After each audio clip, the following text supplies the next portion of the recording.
And we're back. All right. Hello, everyone, and welcome to another edition of Joe's RodShop podcast. We've got a great show set up for today. It's nice and cold.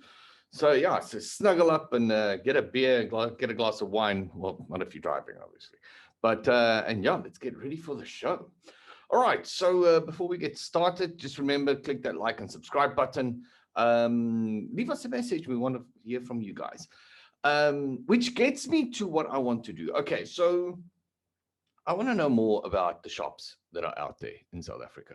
So if you are in the hot rod industry or in the automotive industry, and it doesn't matter, I mean, you don't have to be hot rods, and you want to tell people about your shop and what you do and the parts and stuff that you offer, give me a call. And go to my website, sahotrods.com. There is a button there where you say, I want to be on the show. Go fill that in and make some contact with us. It's for free. I just want to find out more about Shop. It's a chance for everyone in the market to actually promote themselves and come on the show and talk to us and tell us who they are and what they do and what parts they sell and their dreams and, you know, everything. Let's just talk. But yeah, so yeah, guys, give me a call, drop me a line, do something, get hold of us, and yeah, let's see if we can get some of your names and stuff out there. All right, now on to today's show. Today we are speaking to Clarence Davidson from King's Custom. Now, Clarence is a very, very cool guy, and his work is phenomenal. I started working with him when they started working with the Legend cars. Which is those Playboy thing cars that they're giving away. They did that awesome copper truck. They did the lowrider. I know there was another one scheduled for last year, but obviously COVID went and then everything was gone. So we don't know when that Legends cars are coming back again, which is quite sad. And Clarence is helping us now on some other projects that we're working on as well. But he's a cool guy. He's got a cool shop and he does a lot of stuff. And I just wanted to know the history behind him. So yeah, without further ado, let's talk to Mr. King Customs.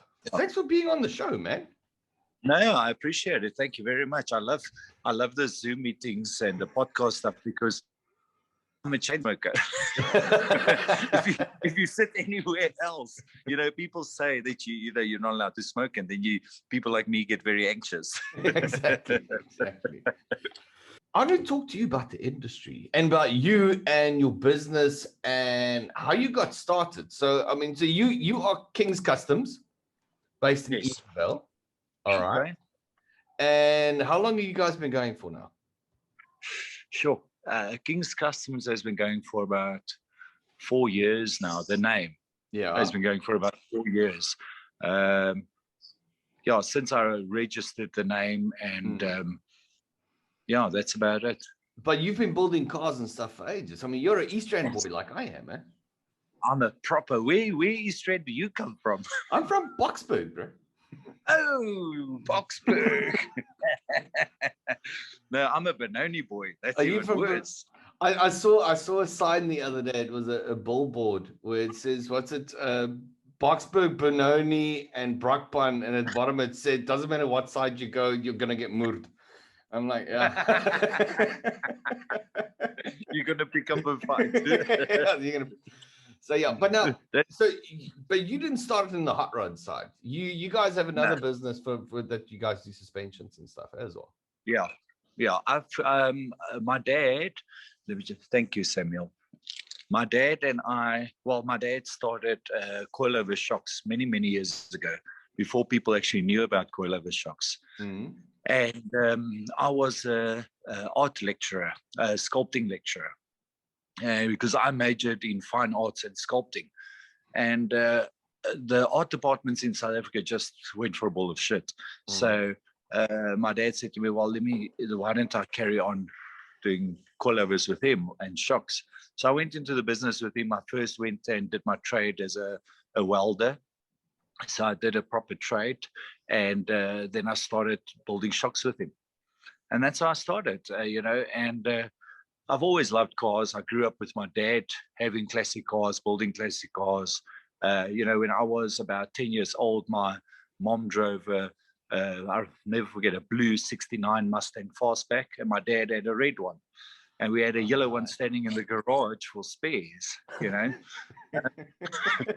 And we used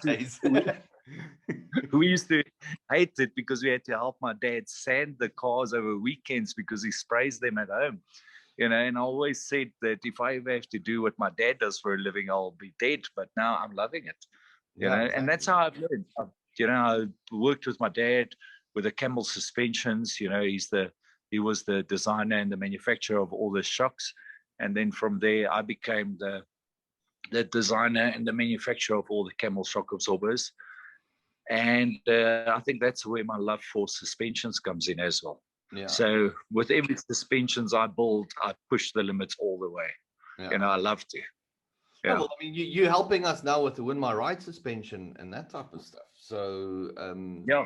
And we're kind of looking forward to what you guys are going to be doing for us there. But now, yeah, you know, yeah. No, I wanted to go to, how did you go then from Camel suspension to King's Customs? What was that transition between the two? What happened was, while I was busy with with Camel suspensions, I got the opportunity where I bought a classic car. Me and my dad, we had plenty of classic cars. Whenever he bought one, he told my mom that I bought it. And whenever I bought one, I told my wife that my dad bought it, you know. So, and then we did suspensions. I learned suspensions. I carried through, you know, and I had the opportunity to start my own classic car the one day. I bought a 1948 Willys Overland Jeep, and I wanted to customize it. So, you know, I did it full custom suspension on it because that's what I knew at that stage. I put 35-inch big Dixapic tires on it with Bickett Thompson mags, and you know, the roof of this car was 3 meters high because 4x4 suspension. Yeah. And I bought that car, and then a Jeep collector bought it. Yeah. He bought the car, and I carried on with suspensions. I then had a 59 Chevy Ballet as my everyday driving car. I drove that car, and I had a couple of other cars. And then I got the opportunity. One of my friends sold a E9 BMW. He sold it, and I had another friend that actually wanted a 1971 Porsche. So I introduced him to E9 BMWs. He asked me if I could build it. Then what I did is I said, okay, I'll build it, but I need someone that's extremely good at what they're doing, mechanical side. That's where I took Johan Scholes, and I asked him to come in and help me on the mechanical side, and we built the E9. And from there, we just went crazy. Then we built the Black Legends truck. Yeah, that's when that's by the time when we started meeting around there, wasn't it? That's exactly. Yeah. That was before we even had a name. Yeah. And then Johan and I were talking, and then we registered King's Customs Garage. You know, before we even had premises or anything. Yeah. You know, I registered it, and from there, you know, the rest is history. Now I'm building all custom cars. I must be honest, King's Customs, I like custom more than restoration. You know, there's a lot of guys out there that's very, very good with the restorations. But I like to push it a bit. You know, I want to get the bodies to touch the floor, you know. Yeah. Now, look, restoration takes a completely, and I think a lot of guys don't understand that. If you're doing a proper nut and bolt restoration, it takes a completely different mindset when, instead of doing a completely custom build.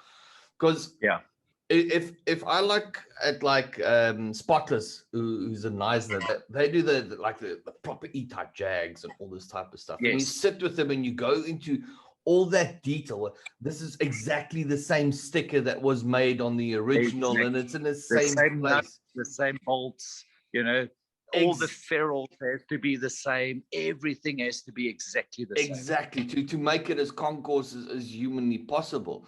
And exactly that was me with when I did my shop and stuff as well. It's like, oh God, it's just so much detail and so much. Yeah. Where custom, it's just like, I wonder if that will fit. You know, I wonder if this was a little bit different. I mean, I when I built that Prestone C10 the one day, for on the TV show. I mean, I did like minor modifications and stuff to the body. And I always went through to something that Chip Fu said on a TV show once is you want a car to stand and a guy that knows it will look at it and go, there's something different. Doesn't know what. Exactly. There's slight, you don't want to say adjustments that was made with something that you think that this manufacturer shouldn't have had in that place, or they shouldn't have done at that point. It's like the years have gone by, you know, from the 60s till now, and now we've got better technology. We understand things better. So you kind of want to do the car like it could have been made, you know, in the 60s. Yeah, you know? Exactly. And like every single car that I've got in my shop now is exactly like that, except the other E9 that I'm doing. Yeah. All of the rest, everything is custom on them, you know. From minor little things to major things. I mean, we did that video with that C10 that you guys are building. That thing's on the floor. No, it's a F100. Oh, sorry, that F100. Yeah, I mean that thing is that suspension and stuff you guys built, and that thing's insane. Yeah, I must be honest. Like I've never been a Ford fan. I'm a Chevy fan, and that Ford made me fall in love with Fords. You know, really? Because yeah, this car is it's incredible. You know, what we've done to it. You know, it's everything. Like, because I come from the sculpting background, I'm a big fan of kinetic sculptures. So everything on the car has to work like kinetic sculpture. Yeah. So the whole rear suspension, everything moves together, but it has to move in sync. You know, that's my whole thing, that I wanted it to be like that. And then, you know, the front suspension, but we change everything on that. We change custom front control arms, you know, custom rear falling suspension, what's linkage, name it, it's done, you know. And then we putting on in a new 5.0 Mustang Coyote motor, you know, with a 6R80 gearbox. Nice. So, you know, then we notched the chassis, you know, when that thing, the air ride, we're using the 3-piece system from Airlift. So, you know, the chassis is flat on the floor, and then I can still lift the wheels, you know, with full travel on the suspensions. So, you know, that's a complete custom build, you know, where others I'll tuck in bumpers and Oh, that's when, like you said, when you take a look at a traditional suspension, you go, okay, well, there's another way to do this, you know. I mean, we've seen it with so many builds, especially with some of the crazy SEMA stuff, where the guys have just deconstruct the entire process and go, okay, there must be a different way to do this. Exactly. Yeah. So, you know what, like on this build, because we're planning on supercharging the motor, we'll probably go with a Whipple supercharger. You know, the horsepower on this vehicle is just quite crazy. I'm actually going to walk here now so I can show you, see if I can flip the camera around. Okay, let me try this. Okay, so you'll see so we've done overkill. I used hexagon bar, you know, because we're going to have high horsepower, hexagon bar on the drag links. You know, I'm doing a 20 mil stabilizer bar on the rear. It goes down to the axle. You know, we're running cantilever shock absorbers. This is the mock-up 5mm coil that we're running on. So because it's got air ride in, we have to, I decided that for horsepower, I want to do something that people don't do. I want to run a coil over that doesn't lift the vehicle, but helps with stabilizing. Stabilize it, yeah. So, yes, so it's stabilizing it, but it's still a coilover with air ride. Now, this is tube that we got machined with polyurethane inside, greased, everything. And, you know, so that's exactly, you know, what we're doing. Everything is different. You know, this is a full Watts linkage that we got on the 9-inch diff. So everything is just to stabilize this vehicle, because if we're going to supercharge it, you know, it's going to get crazy. Yeah. You have to, because my biggest thing is, let me flip this thing back around again. My biggest thing is with these classics is a lot of guys want to build it it's easy to build it, but first priority in my shop is always safety. So the car has to be safe, it has to brake, all of those things. The wheels has to be perfect. Yeah. Like we've started on our own custom 20-inch steelies that I'll show you here. I need to flip around. Like we're busy. Nice. Custom 20-inch steelies. That's just a mock-up. It's not anything final. It's just to get the offset. And we're running Ferrari F430 calipers and discs, front and rear. How did you find those? I know a guy that knows a guy. Yeah. Now, those are those type of things that you do, and you just don't say where you got it. Exactly. Brakes and suspensions is very important to me. But to me, it always made sense. I never understood it. You saw, and I look when I had the magazine, you see it all the time, where you've got these guys that are running cars from the 50s or 60s or 30s, 40s and stuff. And they throw massive motors into it, and they don't box the chassis, and they don't, because guys always forget that power moves through the car, and exactly. Exactly. My and big thing is the diff has to be able to handle it, first of all. So what I do often, because I don't know as much as other people in the industry. So like the other day on this build, the first guy I phoned was Mark Slurton. Hey Mark, how are you doing? Please, I just need some advice. And then Mark's like, okay, Clarence, do this or do that, just to make sure everything's perfect. It's easy to build it, it's very difficult to make it perfect. Next time you speak to Mark, tell him to answer my mails and my messages, because I'm trying to get him on the show. I've been trying to do it for ages. Mark's like me. To get us to actually be on a Zoom meeting, we take 2 hours just to figure out how it works. But I wanted to ask you now, with your art background, you think that works in your favor when it comes to your car building and all that type of stuff? Definitely does, especially because I come from sculpting, so I had my own pottery studio. I was a lecturer in 3D design and sculpting. So I do understand it's more than just functionality. There must be a balance to everything. So I do think that helps. In this little community where we are here in Edenvale, we've actually got a very cool community where my other friend that builds the classic car bike, the classic cafe races with me, he used to be the creative director of Ogilvy, South Africa. Oh, so yeah, and like Steve builds. If I have to do a build, Steve does that with me, because we like to keep the creative juices flowing. But with creativity comes functionality. And then we have to build stuff that works. And the other thing is, it's just I think the detail on certain things helps. Color schemes, the detail. It's like a sculpture. You have to get it perfect. If you don't get it perfect, you start all over again. Exactly. Now, something you and I've spoken about, and a few times, is South Africa's had one car at SEMA, which was Fricky's Rat Rod. And I've dealt with a lot of guys over the years that said that they're building cars and they're getting cars through to SEMA. But I'm very harsh when it comes to something like this.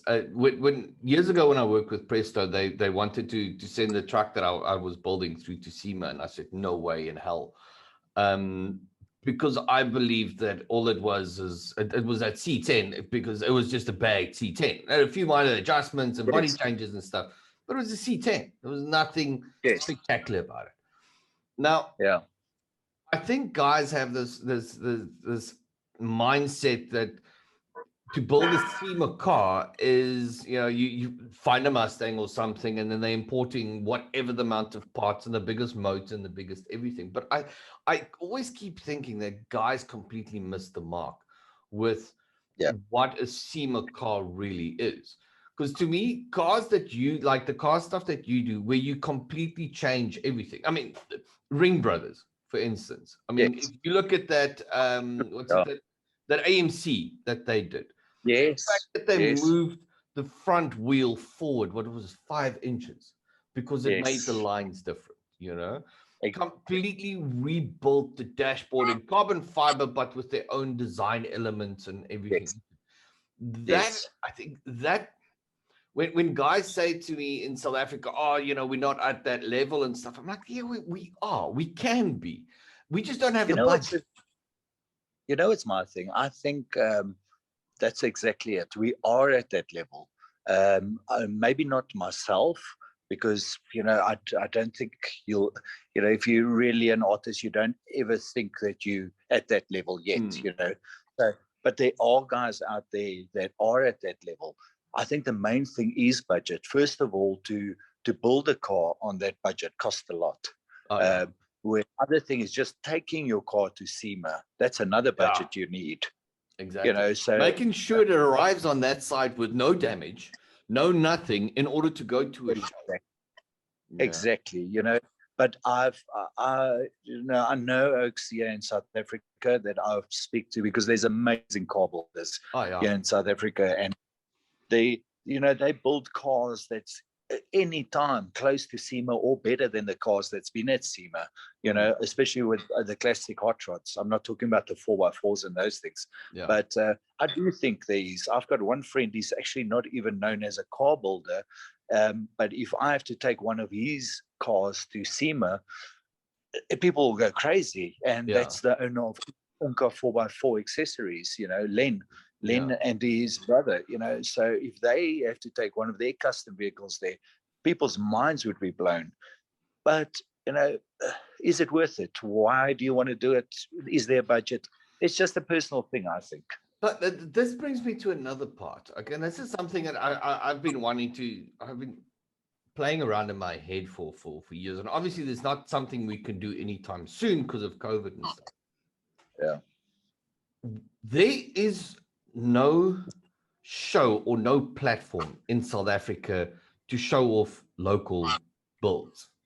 I mean, the street rod nationals, and I'm probably going to get like emails about this, is a glorified school parking lot thing. Okay, it's not a level show, and to me, it's never been a show that shows this is the latest and the greatest type of thing. It's more like a meet and greet type of thing. There's no platform where you can do something like you take the Dome and you invite 20 of the top car builders. Yeah. Classic car restorers, custom car builders, and you bring them in and you go, this is what we do. This is the level that we're standing on. And to me, that's the thing that why I think a lot of guys don't know what the capability is, because the car's always sitting in garages. You'll get a glimpse at a show. It will rock up. Yes, and that's the thing. A lot of guys that I find or that I look up to in the classic car or custom car builders in South Africa is the guys that don't even know social media. Like I'm on social media. Guys I post stuff every now and then of what I'm doing so people can see it. But the best guys out there don't, they don't even know how to work Instagram, Facebook, and all these things. Well, they just want to. They don't have the time for it, It's like... No, and to be honest, like if I'm building stuff, if I have to choose now to post what I'm building or carry on building, I'm going to carry on building, Exactly. But, because that's what we love doing. But I definitely think that South Africa also needs that type of thing. But I also think that South Africa, the car builders out there, there are too many of the car builders who, and yes, I'm going to get crucified for this, but they don't like to see the sun coming up over another guy's head. Yeah. So, and where I think that's wrong, we must support each other. I would love to get another builder and say to me, like, I think his name's Harry. Yeah, Harry, English Fabrication. Have you seen that guy's work? It's absolutely insane. Like, I would love to get a guy like that and work with him, do one car, you know, and then other builders work with him. But the guys a lot of guys only want everything for themselves, and they take the art form out of it, and just think about money. Well, it's not just that. I mean, look, I've known stories about motor shows where club members would ask a guy not to bring his car to shows anymore because he takes all the prizes. You know, I mean, Exactly. it's that look, it's no secret I hate clubs. I'm not a big fan of car clubs and stuff at all, and because to me it's either a pissing contest or there's always this. I don't have time for issues in my life. And I've been in no club where there's been no issues involved in it. And but I agree with you that you getting a platform together where see, so sorry, I'm jumping all over the place because I'm trying to get my thought process correct. But as much as you've got that part in it, there's the money part in it. I mean, I've said a lot of times, there's a lot of guys that had great ideas, but they don't have the budget or anything sitting behind it. Yes. To achieve what it is or what they want to get. It's like, you know, and I'm not saying the fact that they can import a new LS1 and all that type of stuff. I'm saying where they can't afford to get an engineering company to make that thing the way they want it to be done. Yes. You know? Yeah, exactly.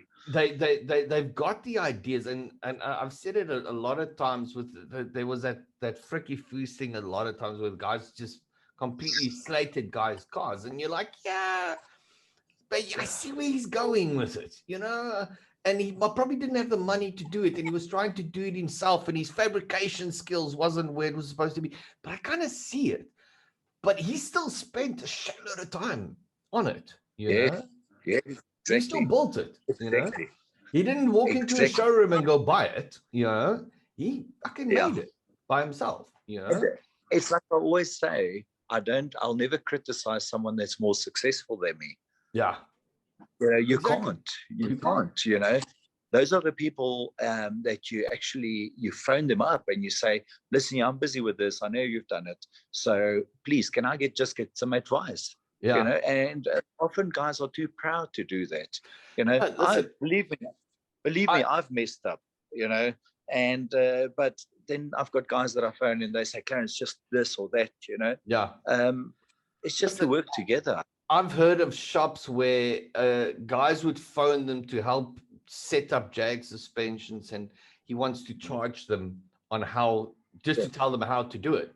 But how that's ridiculous, you know. It's you pick up the phone. I get it all the time. The guys phone me. There's a guy with a Barracuda from Cape Town that I speak to every now and then. I've got a lot of guys that phone me all the time, and they say to me, Clarence, I'm busy with this. Can you just help me, especially on suspensions?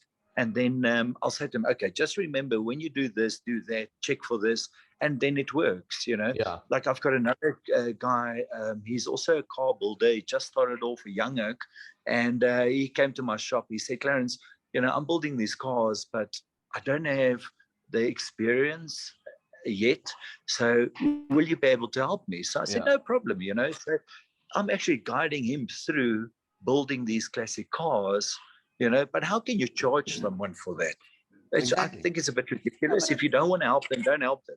But the weird thing is, car building's always been about camaraderie. Okay. Yes. I mean, when I was in Cape Town, it was myself and Jock and Simon and all these guys, and we were all doing cars, and there would be like this is a project donation where the guy would give you a steering wheel that he's got laying around and that type of stuff. You know, you could phone up anyone and go, this is a problem. What do I do? And because they've been through it, that's how you grow. That's how you expand. Because if you're not teaching the younger generation how to do it, then the industry is going to die. So now what the guys do is they don't want to help him. He rocks up at a show, he's done it wrong, and then they criticize him. Exactly. You know? I always say to the people in my shop, I'm 43 now, and there's only a few guys my age that I'll ask advice for. Other than that, all the guys are all toppies, you know, that I I'll phone them and I'll say, listen, yeah, I need to advice on this or that, like the guy that does all my diffs for me. I'm not going to rebuild the diff because, Johnny is just the best. And we call him Uncle Johnny, and Uncle Johnny is 73, I think. Then I've got other Hans, if I need stuff on old motors that I don't know enough of, then I phone Hans. Hans is in his mid-70s as well. And then you get Stanley that does the gearboxes. Everyone knows Uncle Stanley. All these guys, and we have to learn from them because there's no school in South Africa that's going to teach us that. And no one, people have this perception that if I teach this guy, he's going to take all my business. Dude, there's so much cars out there.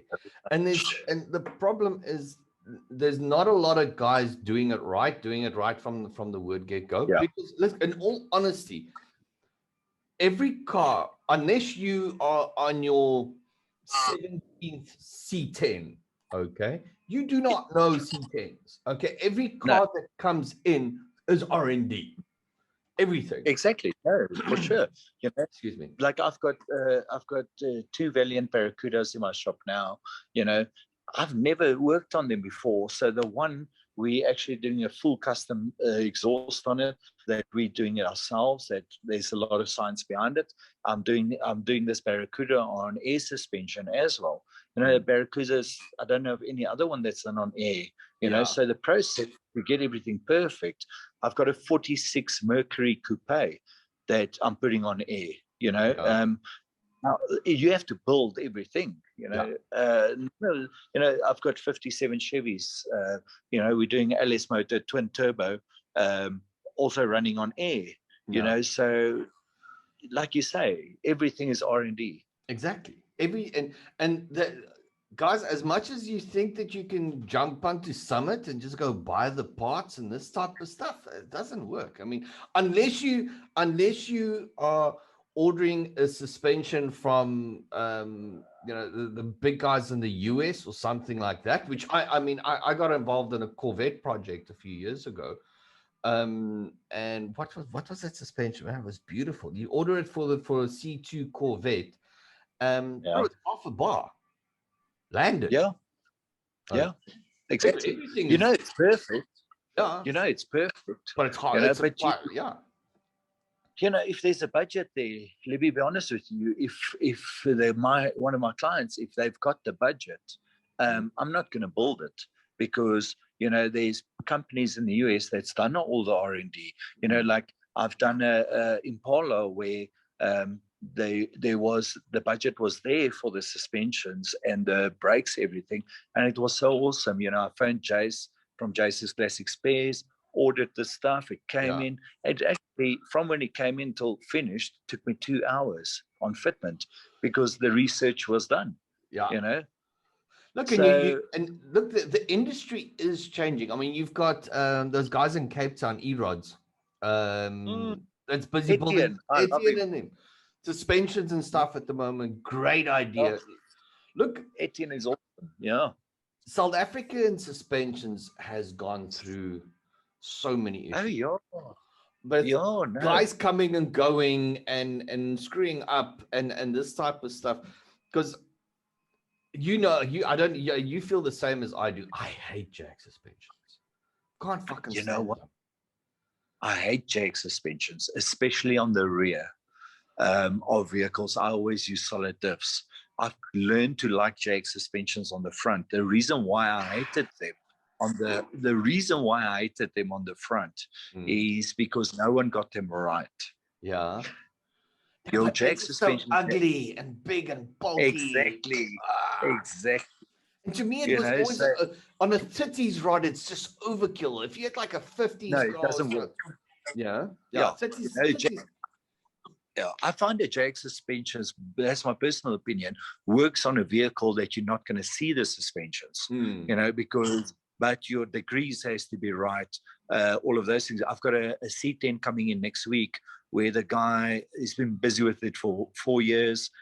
He said the car is all over the road because the jack suspension, it has to be slanted at a certain amount of degrees in the back, all of those things. So, but like, you know what, it's just an easier way, to get an independent suspension on the classic cars, and it's available. That's why guys are using it.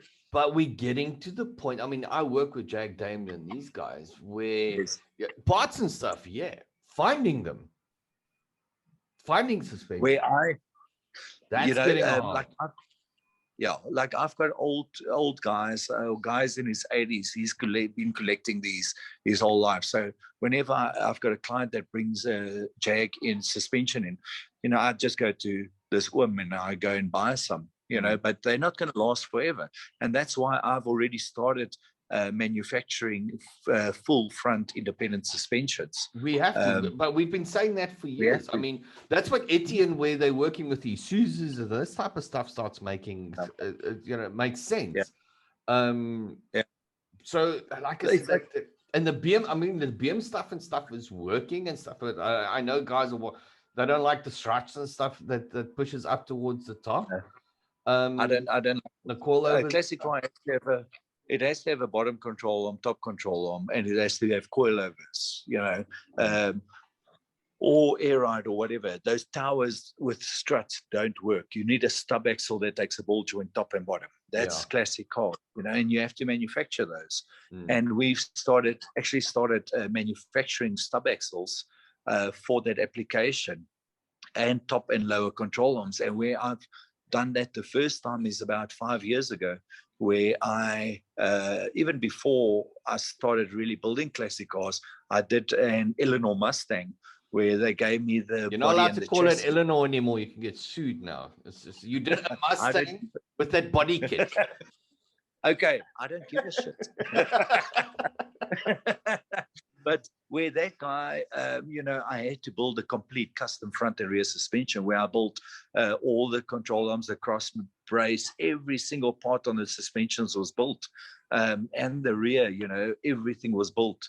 It took me 4 months solid, where I worked on that suspension every single day of my life, but it was done. Now I've done the homework and I can replicate it. Yeah. And that suspension is perfect.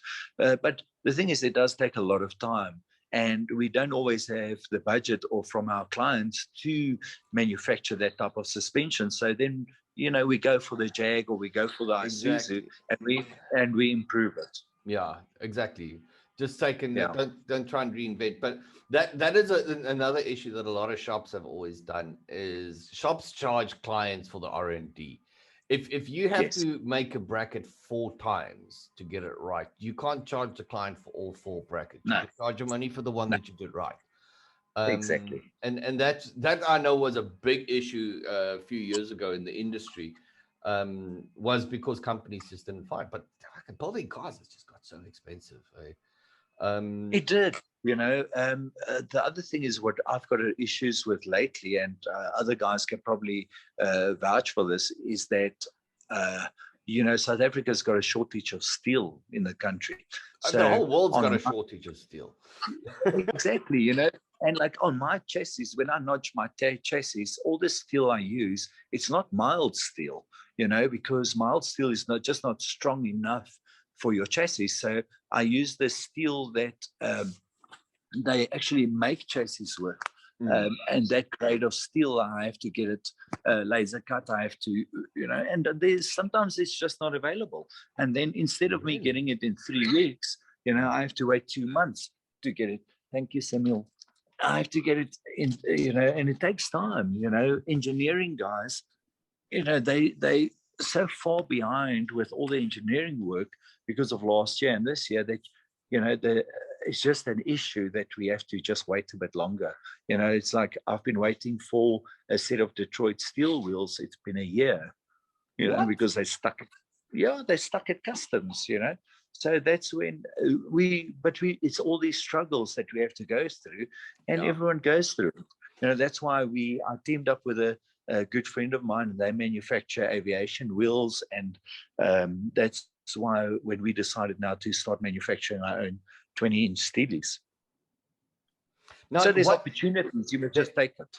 But that's always a fight argument that I had with guys in the industry. It's always been it's a different mindset. guys forget that these days we need things faster. Okay. And you are willing to pay to some degree for something that makes your life easier. For instance, if you have, I mean, turnkey 350 Chevys, when you know, the 350 Chevys were easy to come past and stuff. It's guys complain about, wow, look how expensive this turnkey 350 Chevy is, but they forget the amount of time and effort goes in and Yeah, rebuilding the machine. Gearboxes. exactly. Okay. Exactly. I remember with my shop, and this is the thing that always got me, is like, now you've got the motor, okay, motor and stuff. Now you need a gearbox. So you need to go to this guy here, so you can buy a gearbox from this guy. Then you need to go to this guy that can service the gearbox. And you need to go to this guy to go get a torque converter. You need to go to this guy to go get that. And you need to go to this guy to get this done. And I remember standing in the shop, and I'm like, fuck, is there no one where I could just phone them and go, listen, I got a 350 Chevy, I need a gearbox. How much is that?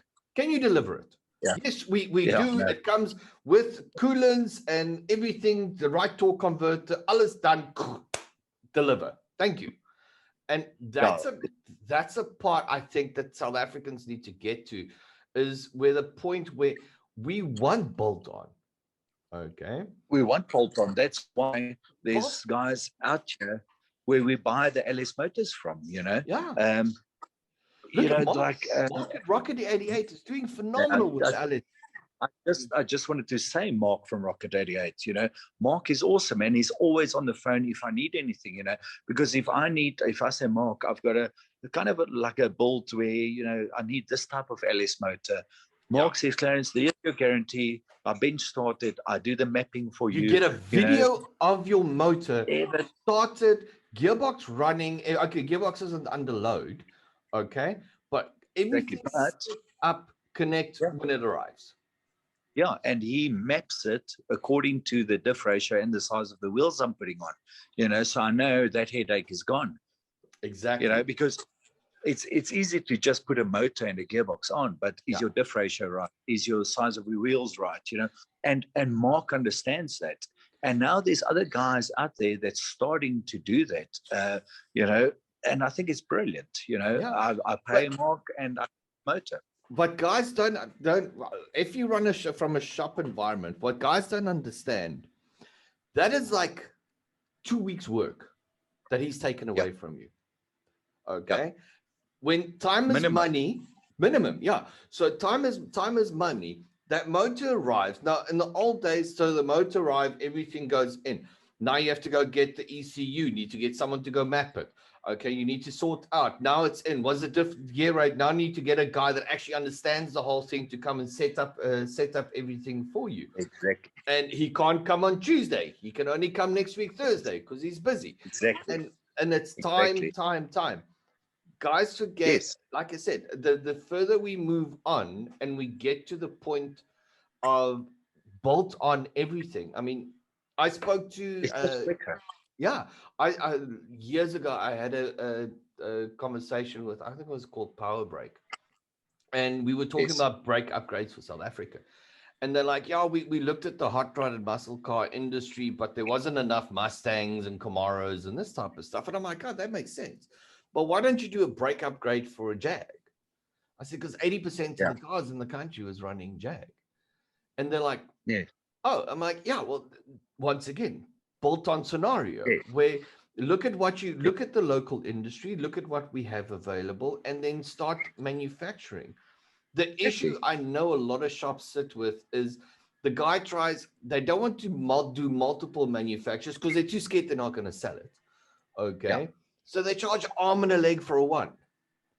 Okay. Exactly. Instead of sitting with the scenario where you're working out and you're going, okay, it's like any pharmaceutical company. This is R&D. Let's make sure we can do the right one and we can duplicate it as fast as possible. And we can start putting the product into the market.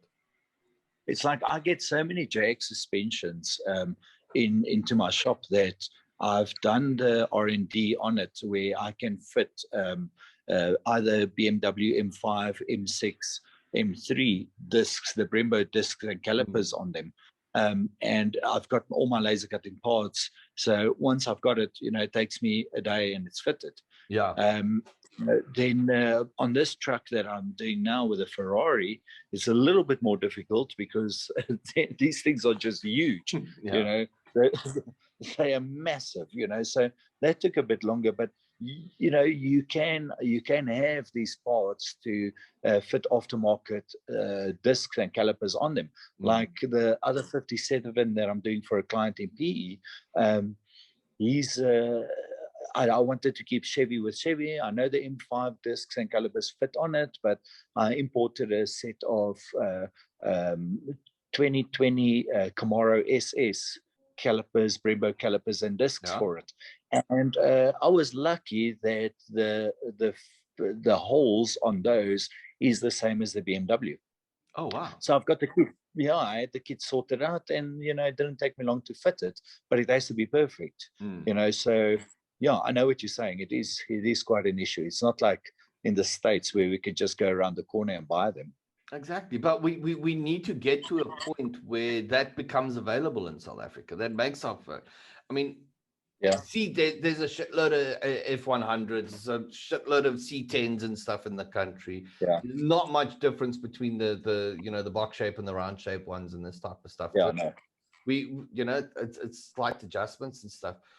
I mean, I remember sitting with guys and they were talking about suspensions, and everybody wanted to go towards building suspensions for like 32s and this type of stuff. And I'm like, there's no point. I said, there's not enough of them.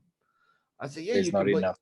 You can try and replicate the height suspension and stuff, but there's not enough. Look for something where the cars are here. Yes, that's exactly your main focus. I also think it's about time, and I know there's guys out there. Maybe Etienne's doing it because he's very good at what he does. Where the guys are actually need to bring out independent front suspension with the discs, calipers, everything on with the steering rack. Yeah. That the guys can buy, but at affordable prices. Exactly. It's easy to build something and charge 100K for it. Yeah. It's not easy to build something and charge 25K for it. Exactly. I mean, Jacques and Langebaan, I think, did one at once. Marius, I mean, he's in the UK now. They started doing one. Like I said, there's a lot of guys that got into it, and then it just fizzled out. It's the same as these steelies that we're manufacturing. When you start manufacturing something, the first one is you're not done. Oh, exactly. You're not finished. The 10th one, you're not finished. Before you're actually going to go into production. Yeah. You have to make so many mistakes. You have to re-engineer, rebuild until it's perfect. Yeah. So it's not a quick thing. And you take a lot of R&D. Yeah, but that's what the guys forget. The guys in the US, they've been doing it for just so long. They've just been making the same part over and over and over. Their jigs they've remade their jigs and stuff 20 times in order to make something. They've just done so much history. They've had so much history and so much opportunity behind it. Yeah. And it is a catch up from our side more than anything else. So coming back to your shop. So where are you guys going now? So what else are you guys busy with now? Well, at this stage, I've got this. I've got the 57 Chevy, the LS with the twin turbos that I'm busy with. It's running on air, where the body actually touches the floor. So that one I'm busy with. I want to get that one done quickly. I've got a 56 Chevy that I'm also busy with. We're putting a stroker fuel injection motor into that. Obviously, the F100 with a Mustang motor. And then I'm busy with the E9. I've got a soft spot for E9 BMWs. The one I built years ago, I actually went to look at it on Friday, just to go and look at a few things and see if it's still perfect. But let me take a walk and I'll show you this one. This one I'm building for a client, also in PE, Awesome Oak. And I'll just open the front here. So we're doing it the original Fjord blue color. We're going to keep it stock standard. We're just redoing all the beadings and the lights and everything on it. There you can see it. Oh, nice. God, that's such a nice shape, eh?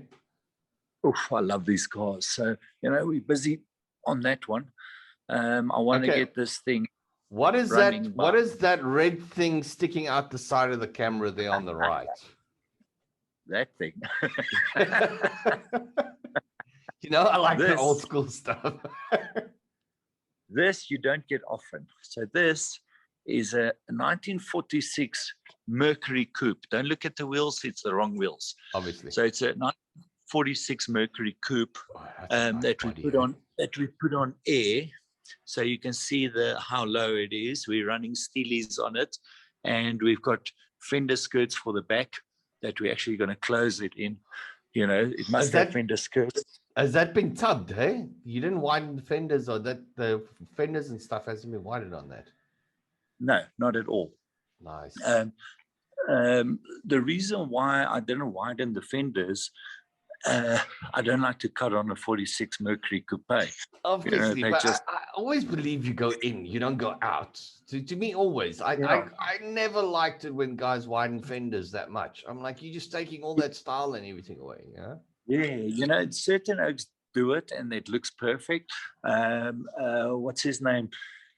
Vainant from Sandblasting Boys. They're doing an amazing 48 Chevy pickup and they widened the fenders and that looks perfect. But on this vehicle, I didn't want to widen the fenders. I want to keep it classic. So I'm going to run normal 15-inch steelies, not too wide, white wall tires with chrome hubcaps on it. Nice. Only difference is, and I'll take a walk that I did. We're obviously tucking the bumpers. Let me just take a walk here. But what I did do, Jeez, dude, I don't you're really like out of breath there. You need to slow down on the smoke. I do. I'm not used to talking so much. Yeah, I don't like rear lights, so we took it out. Oh, nice. So what are you guys doing from a rear light there now? I'm not telling anyone until it's finished. Okay. Well, I'm gonna come see you in the next few weeks at any rate, so we can sort out some. Yeah, that would be awesome. Yeah, no, that'd be awesome. So, what is the one project you still want to get your hands on? What is the dream build? My dream build is a 1959 El Camino. What? 50? That's like my 50? dream build. A 59 Chevy El Camino pickup. There's only 4 in the country. I know of an old man. I spoke to him a few months ago. He said he wants me to build 2 for him, and they're in the 40-foot containers. He's busy importing 2 and a 55 Corvette. He's probably So got once it that, because there's Monty Booth's know. got one. Monty Booth has got one. Yes. Ivan's got one in Durban. Yeah. I know there's another one that's come in, and then there's that turquoise one with a 1,000 horsepower motor that used to belong to Andre from Rally Sport. Yes. That is a beautiful. There's another build that I've been saying for years that would be one of my builds. It's hard. Let me say this first. The builds I'm busy with at this stage is probably my dream builds, because every build is a dream build because they're just so awesome that we get to build them. But while you're busy with it, you start thinking about other stuff. There's one vehicle that I might start soon. It's for a client in Ireland, and it's something I've always wanted to do. I found a Mark III Cortina 2-door coupe. Yeah. We want to build it with the new Coyote motor in it. That's going to be interesting, because that's not a lot of space to fit a Coyote in, eh? No. But you know what? We all grew up in the East Rand. A Cortina is like a tapered car, Exactly. So I really want to do something that's like the Interceptor shape, the XR6 shape. No, it's a shape before that. It's the Big 6. The Big 6, yeah. Yeah. My dad and I, look, my dad loves his classic Fords. I mean, he's had Anglias. I mean, he's had 2, I think, some of the most famous Anglias in the country. P-sign Cortinas and all this type of stuff. We had 2 Mark II Cortinas at one stage. Yes. which we almost gave away, which I could kick myself for now, but it was 4 doors, Yeah. it wasn't 2 doors. Yeah. Yeah, and I of course say I at love one it. stage as well. I, Oof. oh, But now now I'm gonna carry on. Now another build that I really want to do, and I saw one up in Aurora when I went there, is a Chevy Corvette, a 2-door. oh yes, they're very rare, hey? You know, There and was you only a don't get few of them. them in the country. I think there was also like Yes, 2 or 3. exactly. Yeah. No, I would love a Corvette. Didn't they try and they were renowned in the US for setting a light? That's the remote, like a mid-mounter Yes, motor it's one, isn't it? that boxer motor in the rear. Yeah, Yeah. yeah, they're awesome vehicles. God, Yes. there's so many cars I'd still love to get my hands on. You know what? I've It's just every build that I do is so awesome, that I think you think about a dream build until you build it. Then you go through the process of getting excited when you start it, then you're getting completely fed up with it. yeah, Then you don't want to look at it. It's like a relationship you're building with this car. yeah. You get your ups and downs and all of it, and when it's completely finished, then you realize, okay, no, this is amazing, or you should have done something differently. Hopefully Yeah. not. Then you think about another big build that you dream of. Yeah. And the weirdest thing is, I'm sitting now. I've got this mindset where I've got a few projects I want to get hold of, but I fight as I get older. I fight with the resto mod converts to classics. Example, I drove that outlaw Porsche 365 at Creative Rights, that blue one. Yes. Okay. Yes. I fell in love with that thing. Hey. Yeah. I fell in love with it so much. And then after that, I was at a shop, and they are busy putting the Porsche bodies onto like boxes, new boxes. Yes. And I'm like, oh, that is so cool. I'd love that. But as much as you sit and you got almost so much more performance and handling and stuff, I sit and think of that moment while I was driving that classic, and I'm like, it's not going to be like that, Yeah. I had to pump That's the the thing, brake. It was like driving an old Beetle. I had to pump the brakes to stop. Yes. You have to. Exactly. But it's the thing. If I get a car like this E9 I'm building now, it's a matching number car. It's got paperwork. Everything is original. And I might start another CSI E9 BMW soon. Yeah. Also, it's got paperwork from Germany. That thing, I'll never rest on it. No, you can't rest on it. But my thing is, a lot of my clients that buy cars from me or ask me to build cars are the type of guys that want to get in and drive to Cape Town from Joburg. That restaurant, they need a restaurant. That's where I'm going. Yeah. That's where I go. LS Motors or Coyote Motors or that type of thing. It takes a serious, hardcore petrol head with a bunch of friends to take an old school car and drive it far. But you know what? Then I've got another client that I built that E9 for, the previous E9. Yeah. He only drives M5s and that type of car. And when he got his E9, he actually sold his M5, brand new M5. Really? And he drives his E9 every single day. No, look at it. It's possible. And he's fell in love with it so much, he doesn't like not driving it. It's got no air conditioning, no power steering. Luckily, his one's got electric windows, but that's about it. But if the guys are willing to take the time and appreciate how he drove in those years, then you can do it. But I want my Bluetooth radio, when I get him on.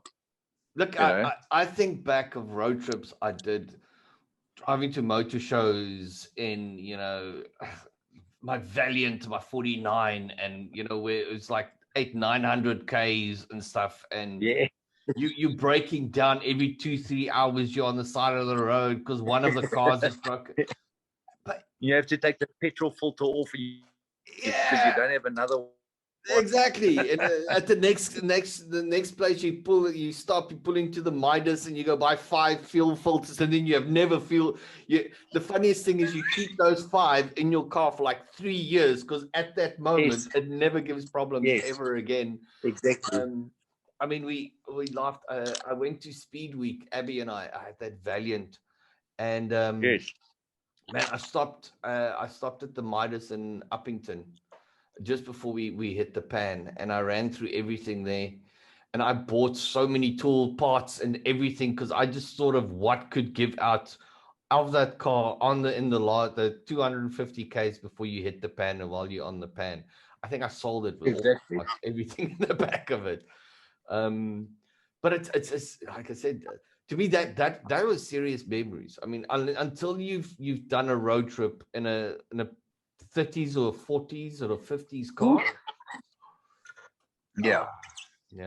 When you've got that big bench seat and your wife is actually like laying on your lap while you're driving, and that is a road trip, man. That's what cars are made for. When I met my wife, Nicole, I was driving a 59 Ballet, but nearly every day. And I used to go and visit her in Joburg CBD. And my wife's she's a lawyer. So I used to go into CBD with this massive 59 Ballet, and I was used to it then. But traffic stops, because when you go around the corner, with all that traffic, everyone has to stop, because you have to do a 3-point turn just to go around the corner. And we used to drive it, and I loved that vehicle. But you have to get used to it. Exactly, you do. But after a while, you can parallel park that boat faster than a guy could do a smart car. I remember my 49 driving in Joburg and stuff as well. And guys forget you completely different senses when you're driving a serious classic with everything old school. You're not looking at the car in front of you. You're looking like 20 cars down for brake lights. Okay, you do. When that guy, because if you're gonna slam brakes, this bitch is gonna go then right, then backwards. Okay. And when there's traffic at Galuli's, you start worrying because it start overheating. Exactly. So you time everything with it, and like I said, your senses and everything just comes. I miss it. I miss it so much. I think I told the story. John Jeffrey he had to go to the UK, and he had that 32, the one with the army roof, that brown one. Yeah. And he needed a place to store it. I think it was between his shops. I said, no. He says, well, listen, I'll store it with you, but you can drive it. And I had to go fetch the car from Barry Ashmalt in Somerset West, and I went on the Sunday. I got it. It was a beautiful day, dude. And the top is down. I'm cruising this 32, but it's big ass steering wheel. Fuck, I love that rod. Yeah. And, the next morning, I have to take my kids to school. That's pissing with rain. And I can't put the roof on, okay? I can't put the roof on, so I had to go find John. So I get the kids to school. I'm back home in the 32, and I'm driving to the shop, dude. But I've got like this massive jacket on, beanie on, everything, and it's pissing with rain. And you're like, Aah! And you're just driving past these guys and their Mercs and stuff, and you can see the petrol. Yes. The petrol as you drive past him, it's like, yeah, man, that's the coolest thing. They always say. That is the most hardcore thing you've ever done. Yes. I got the roof up, and I went to go fetch Chelsea from school, and we're driving, and because the 32 didn't have fenders, every time you turn, the wheel would spray water straight into the car. And she thought it was the best thing. I mean, you can't make memories like that, man. You can't. When I did that lowrider for Playboy deodorant, it was a 63. Now I slammed that thing flat on the floor with air. So Samuel had to, at school the one day, they had to tell a story of what their dad does for a living. Yeah. And it was at that stage where I just finished that vehicle. So I was test driving it for a week. So we go to his school and I park in the parking lot, and they actually brought out all the kids, you know, to come and sit in the car when it's going up and down, you know. But, And they loved it. yeah, They but absolutely, because you don't see stuff like that. but that at that moment, it's like, you know, there's petrol heads are born. You Oh, know, yeah. Oh, you yes. you can see a car guy or a car girl immediately if Yes. when you're driving that old school Rod and you see them, Yes. they're driving in their Audi, and the mom Yes. and pa have got that you know straight face, and you see this kid Yeah. is like glued up against the Going window as crazy. you're coming past, and he's Yes. like going crazy, and his dad's like, yeah. You're like, dude, It's life's like over, man. Samuel loves Samuel, this one, the Yeah, small T one. He loves Hot Wheels. yeah, And he's got one that he says he wants me to build him one like that. yeah. And funny enough, it's my favorite classic pickup ever. It's a 48 Chevy, you know. Oh, And then my oldest, Luca, she just wants a classic Beetle. You know, she's a bit of a EP one. And then Pippa, my second oldest, she wants a classic Ferrari convertible. oh, nice, nice. You know, so they all love them. You know, they love these cars. I don't worry. My boy walks around constantly with. There we go. Wait, I've actually got it next to me. Yeah. Connor's favorite car, Oh, that's 57. awesome. He's 2, and he walks around with That's that. Okay, Mickey's on the back. awesome. Bro. Broken off the supercharger, but it's fine. Listen, dude, That's I've had you awesome. on the show for almost an hour now, but it was great. Oh, that's awesome, man. But we'll get together because we need to sort out That's that your, suspension for Win My Ride. yeah, yeah. But lastly, so anything you want to put out for all the guys out there from the shop and the stuff that you guys do? Because it's something I did want to mention is Yeah. you guys actually help serious classics suspensions and stuff as well, don't you? Yeah. One thing is, I've got a lot of requests for coilover shocks and shock absorbers, and on suspension parts. Like guys will phone me in Monroe, South Africa, and they will refer people to me. You know, and you can't get those shocks in the country. So, what one thing that we do is then we get samples of the shocks, and we build the new suspension for the guys. So Yeah. that's another thing we do. I love the air ride stuff lately, you know. But the main thing is, I think we don't often, as a car builder in South Africa, get the chance to talk to the other car builders, Yeah. you know. And main thing, what I think is, we must learn from the big names in the country, you know, and just stay humble and, you know, form a community and help each other. You know, I think that's the main thing. It's not about having the fastest car or making more money than the other one. You know, it's an industry that we can actually all just, you know, look after each other and take care of each other and not badmouth each other. Exactly. Because that's the easy thing to do. Compliment the guys. You know, there's amazing stuff out there. That's it.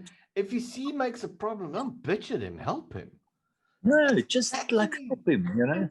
Exactly. I mean, I've had issues at a show where guys have pulled me over to go see a car, and then I'll see something. I'm like, dude, you need to sort this out, and you need to. The welding here wasn't. This welding's not great. Yeah. Okay, you need to sort that out, and don't do that this way. And you don't do it because you're trying to be a dick or you're trying to spot the problems and stuff. It's the little things that help us all together. Yeah. I mean, like Exactly. I said, car building's a camaraderie, man. And it seems You know, like we the all right. stuff up. Yeah. We always make a mistake every now and then. We're just human, you know. That's Exactly. all. But you know, there's such amazing guys out there, you know, that I want to get to where in my lifetime, and you know, and they help me. So I want to be the same as them. Exactly. And I want to help other people. You want to be the guy, like I said, the guys should see it that it's an honor if someone actually comes to you to ask for it, because it means that you know what you're doing. That it's a different mindset instead of, oh, for fuck's sakes, you know, this guy wants something. No. Instead of, wow, shit, okay, someone's looking up to me for what I want to do. I got a guy phoning me from Peter Maritzburg I'm trying to think what. Okay, he had a Lancia Fulvia or Flavia. I can't remember. And but the rear shock, he couldn't get the shock. So, the eye is off center. So, I said to him, just, send me the stuff. I'll quickly do it for you. And I did it, and he came to fetch it, and it was perfect. And, it wasn't because I'm good or anything. It's because I listened to what my dad told me. Yeah. And, that's all. That's it, and that guy's happy, and that's all we must do. It's not a competition. Exactly. We're not running competitions between each other. It's just to help everyone. Exactly. The better this means that we can all do a good job together. You take your boy for a milkshake or something. I'm going to take my kids out now as well.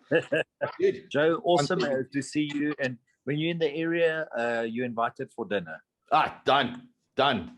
And next time you and your family out on this side, you guys can stay over. Come stay over. We play some pool, talk up all night. Awesome. I won't do the same I did last December. Exactly. Cheers, bro. Say bye. Bye. Cheers, Joe. Cheers. Bye.